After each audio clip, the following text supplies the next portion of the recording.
Welcome to Inside the NCAA. I'm Jeremy Villanueva. The NCAA Convention will take place in early January, and one of the focal points of discussion across all three divisions will be name, image, and likeness legislation.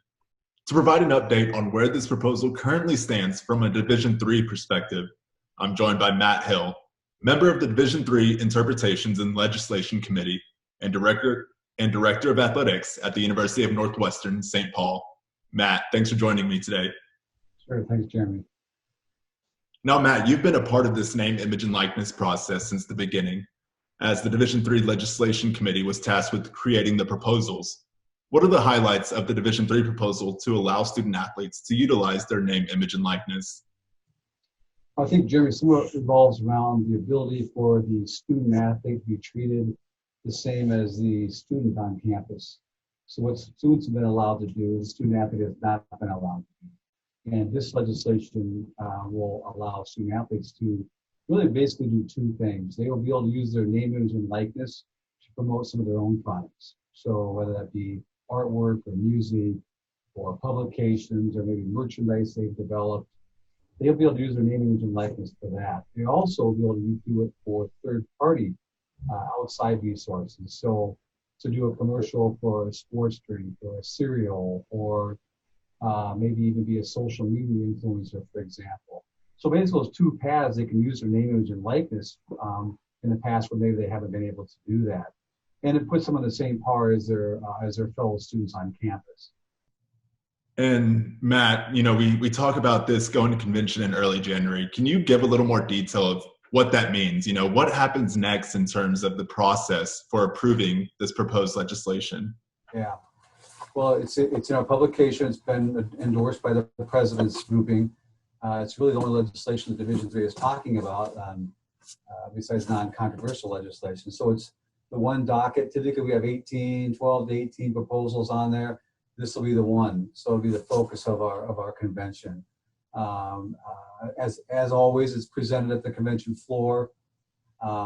There's a second, first and a second, all those good things with Robert's rules. And then there's time for discussion. Now, the interesting thing is, and I can kind of go into more details of how the proposal came to be, but I don't know that there'll be a ton of discussion on this because we've really done a really good job, as NCAA has, of presenting what this actually is to the membership.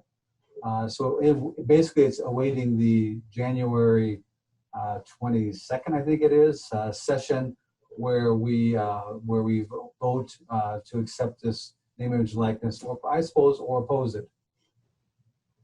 The process to get there has been interesting, Jeremy. It started probably over a year ago. Actually, I don't know the actual time when state legislation started to talk about this option for their students in their states. Way back when, you're younger, but Nebraska wanted to actually make athletes professionals at the University of Nebraska and pay them. And that kind of sport, I'm sure over the years, that has spurred some discussion on what athletes can and can't do, to earn money, if you will. But I don't think that's necessary. I'm just giving you a brief history of that. Really probably is not part of the discussion. Sorry, Jeremy, but it's kind of fun and interesting fact.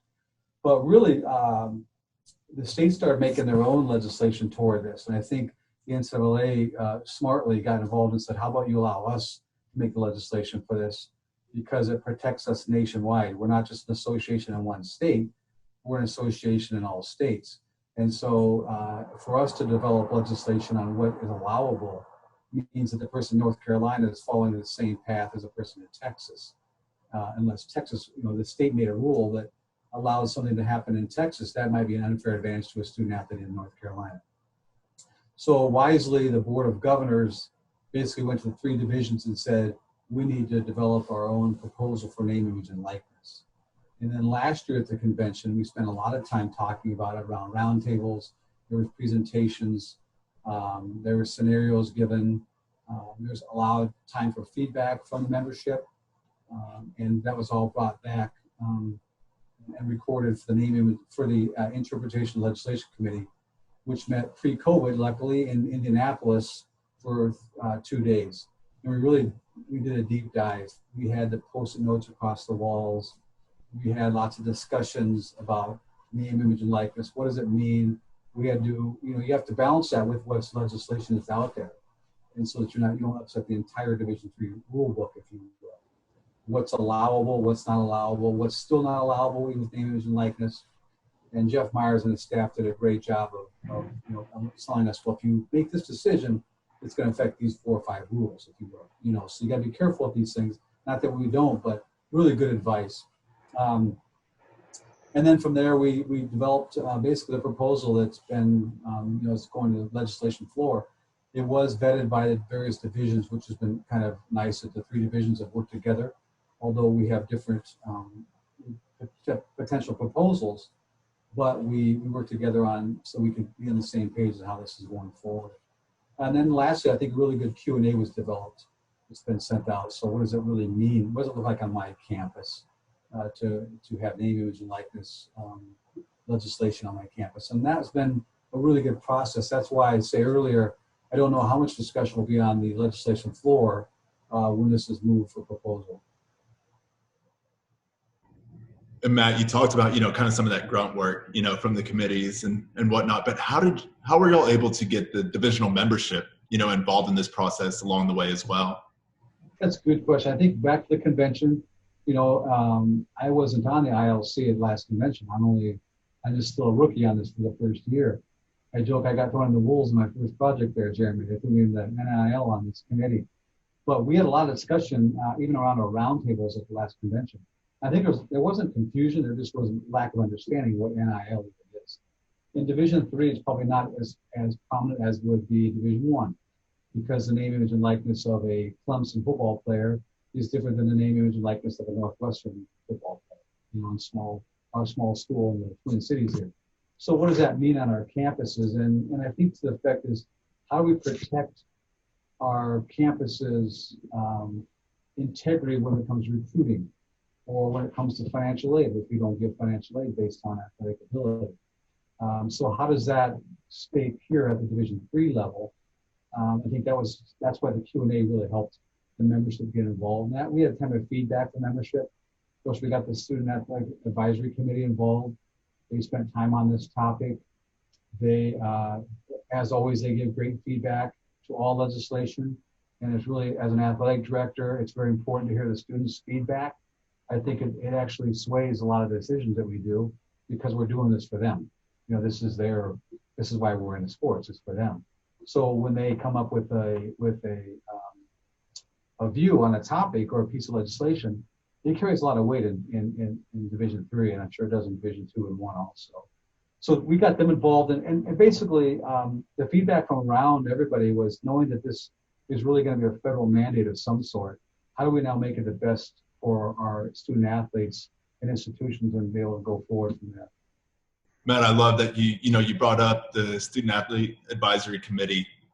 Tell me more, about exactly SAC's involvement. What did that look like, these past few months of, truly hearing back from them, and why that was so important and so valuable to get the proposal to where it is right now? Yeah. Well, I think early on, Jeremy, we heard from the student athletes that, I wouldn't say they felt handcuffed, but they felt like they weren't able to do things that their fellow roommate might be able to, who's not an athlete. For using, for instance, promoting their own product, being at a university, they had to be very careful of how they did that. They weren't allowed to do certain things with third-party commercial products or socially media influencers, which their roommates might be because they weren't an athlete.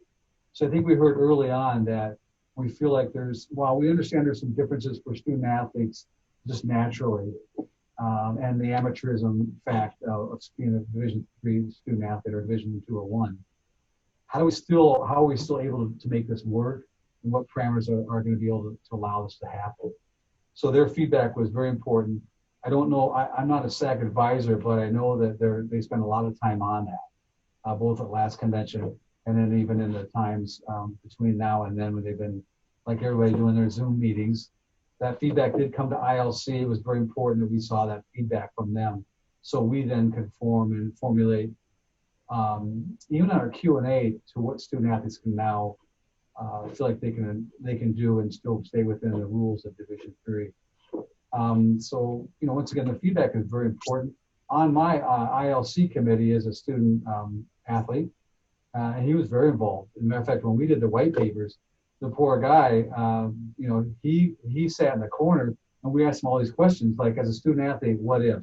And how would you feel about this? And if you were recruited to institution A, and we were bombarding him with questions because we wanted to know what it felt like for him as a student athlete to have something like name, image, and likeness brought forward.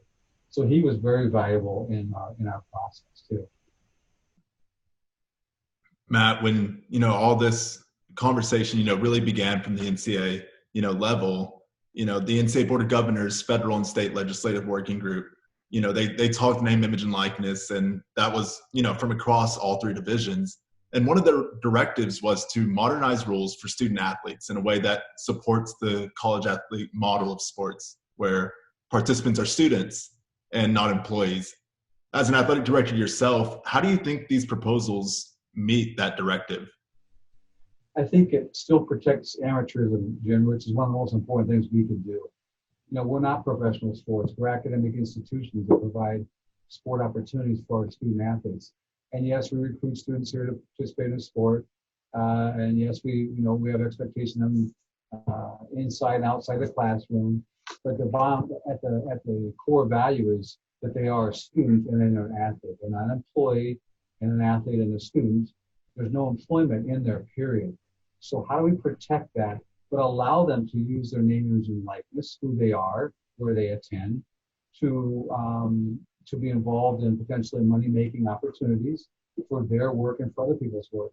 And I think that was clear from the federal working group and from the Board of Governors that we really want to protect the amateurism and yet not squelch opportunities for student athletes. How do those two marry together? How do you have that opportunity to still remain an amateur, not an employee? And how do you have these opportunities where students can earn income? I think one of the biggest ways to that, Jeremy, is there really is at the Division III level. I can't speak to 2 and 1.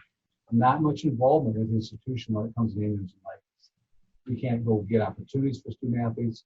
We can't promote them and say, if you come to our institution, you're going to get opportunities. We can't pair them up with a booster who has an opportunity. It's all basically the student athlete, like they'd be going to get a job at Home Depot. They would go get their own work here, whether that be.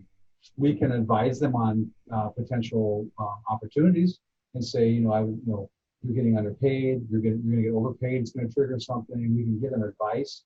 But in the long run, it's really them promoting themselves or something else, like a student would do on our campus, no matter what. So I think that the fact is the institution has a barrier and their involvement, which somewhat protects the employment kind of contractual thing or the amateurism of the student athlete.